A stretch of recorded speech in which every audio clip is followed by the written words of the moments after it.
इस वीडियो में हम लोग पढ़ेंगे प्रकाश का परावर्तन। पिछले वीडियो में हम लोग पढ़ चुके हैं कि प्रकाश क्या है, ठीक है। प्रकाश के कुछ गुण के बारे में बात हम लोग कर चुके हैं, तो उसको जरूर देखिएगा। तो इस वीडियो में हम लोग पढ़ने वाले हैं प्रकाश का परावर्तन। प्रकाश का परावर्तन करने के लिए हमें एक दर्पण की आवश्यकता होगा। जैसे ये एक दर्पण है। अब दर्पण क्या होता है, देखो दर्पण जो होता है एक साइड चिकना होता है और एक तरफ हम लोग क्या किए रहते हैं, इसको पॉलिश किए रहते हैं। वैसे दर्पण की बात हम लोग आगे करेंगे। तो ये क्या है, एक दर्पण है ना, जिसमें शीशा बोल सकते हो। अब हम लोग इस पर एक प्रयोग करने वाले हैं। प्रयोग क्या करेंगे, इस एक लेज़र लाइट लेंगे या एक कोई भी प्रकाश उत्पन्न करने वाली वस्तु लेंगे या एक लेज़र लाइट लेंगे। इस लेज़र लाइट को यहाँ पे डालेंगे। तो जैसे यहाँ से लेज़र लाइट अर्थात प्रकाश ऐसे गुजरता है और इस दर्पण पे टकराता है, तो देखो इससे टकरा कर फिर उसी माध्यम में वापस लौट जाता है। अर्थात जब कोई प्रकाश को हम लोग किसी दर्पण पर भेजते हैं तो वह उससे टकरा कर जिस माध्यम से आया रहता है उसी माध्यम में वापस लौट जाता है, ठीक है। देखो इस दर्पण को हम लोग ऐसे भी दिखा सकते हैं जो यहाँ पे बनाया गया है, तो ठीक, ये पॉलिशदार सतह है। तो अब देखो हम लोग क्या बताएं, अगर हम लोग कोई प्रकाश किरण को किसी दर्पण पे भेजते हैं तो वह दर्पण से टकराकर उसी माध्यम में वापस लौट जाता है, और यही घटना क्या कहलाता है, प्रकाश का परावर्तन। और ये क्या हम लोग खींचे हैं, अभिलंब। तो ये अभिलंब क्या होता है अभी बात करेंगे।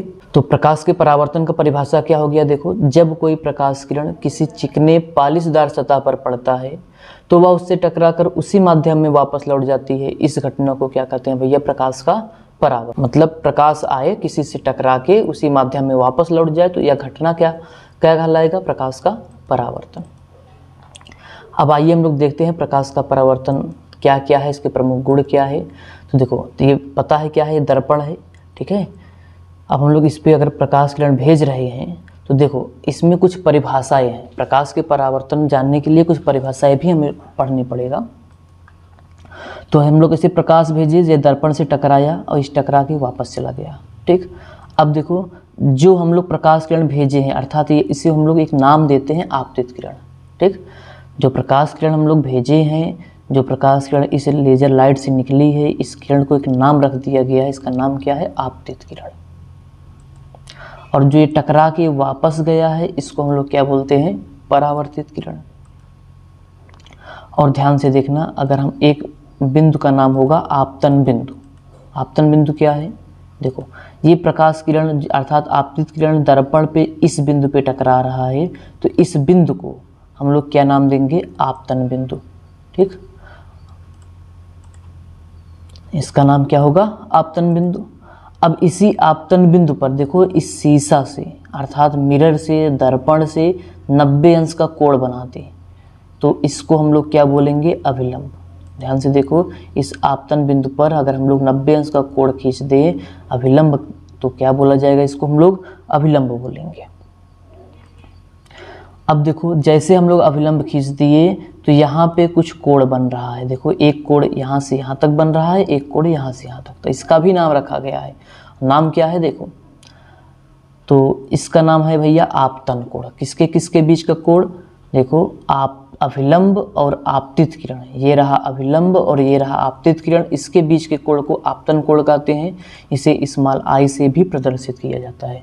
और जो ये वाला है अभिलंब और परावर्तित किरण के बीच के कोण को हम लोग क्या बोलेंगे, परावर्तन कोण। क्या बोलोगे, परावर्तन कोण। इसे किससे दर्शाओगे, स्मॉल आर से।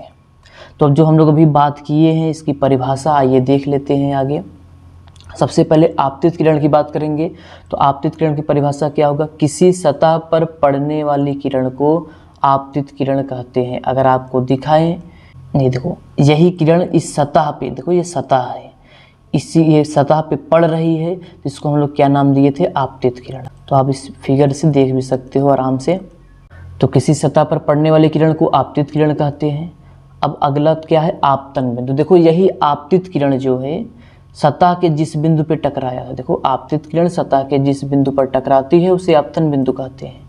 परावर्तित किरण, जो प्रकाश किरण सतह से टकराकर वापस लौट आती है, परावर्तित किरण कहलाता है।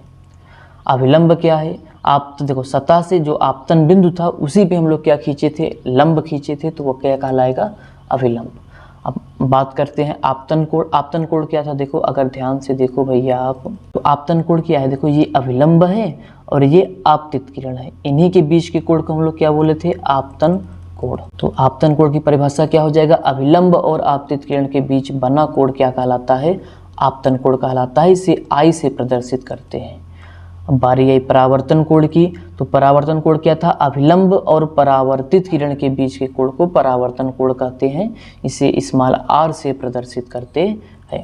अब देखो हम लोग पढ़ेंगे प्रकाश के परावर्तन के नियम। मोस्ट इंपॉर्टेंट है प्रकाश के परावर्तन का नियम, इसको याद रखना। अब परावर्तन का नियम क्या था, ध्यान से समझो। प्रकाश के परावर्तन के निम्नलिखित 2 नियम हैं। पहला नियम क्या है, पहले हम लोग नियम जान लेते हैं फिर बात करेंगे, ठीक है। प्रथम नियम क्या है, आपतित किरण, परावर्तित किरण तथा आपतन बिंदु पर खींचा गया विलंब तीनों एक ही तल में होते हैं, अर्थात एक ही बिंदु पर मिलते हैं। इसको आइए समझ लेते हैं। ये है आपतित किरण, और जो आपतित किरण जहाँ पे टकराया है उसको हम लोग क्या बोलते हैं, आपतन बिंदु। तो आपतन बिंदु हो गया। और जो आपतन बिंदु अर्थात ये जो परावर्तित किरण है, और जो हम लोग आपतन बिंदु पे अविलंब खींचे हैं, देखो तीनों का तल ये दर्पण ही है, अर्थात तीनों एक ही बिंदु पर मिलते हैं। यही प्रकाश के परावर्तन का पहला नियम है। पहला नियम क्या है, आपतित किरण, परावर्तित किरण और आपतन बिंदु पर खींचा गया विलंब तीनों का तल जो है एक ही होता है, अर्थात तीनों एक ही बिंदु पर होते हैं। और दूसरा नियम ऐसे समझ लो, देखो जो यहाँ पे आपतन कोण है, देखो जो यहाँ पे आपतन कोण है, ठीक, आई, और जो यहाँ पे परावर्तन कोण है आर, हम लोग इसको क्या कर सकते हैं, देखो प्रयोग में देखा गया, इसको नापा गया तो पता चला दोनों कोण आपस में क्या है, बराबर है। तो भाई हमें याद करना पड़ेगा, क्या याद करोगे कि आपतन कोण और परावर्तन कोण बराबर होते हैं। तो दूसरे नियम में लिखोगे आपतन कोण आई जो होता है वो परावर्तन कोण आर के बराबर होता है। ये प्रयोग में देखा गया है, तो हमें याद होना चाहिए, अर्थात कोण आई बराबर कोण कितना हो जाएगा, आर। तो ये रहा प्रकाश के परावर्तन के नियम। इस नियम को याद रखना। अब यही नियम हमें, देखो अब यही नियम हम लोगों के उपयोग में आएगा। ये दूसरा नियम तो याद होना चाहिए कि कोण आई बराबर होता है कोण आर, और ये भी याद होना चाहिए कोण आई किसके किसके बीच के कोण था, तो भाई आपतन सॉरी कोण आई जो है अभिलंब और आपतित किरण के बीच के था, और कोण आर क्या है, परावर्तित किरण और अभिलंब के बीच का कोण है, ठीक। इसको याद रखना। अब मिलेंगे हम लोग नेक्स्ट वीडियो में, तब तक के लिए धन्यवाद।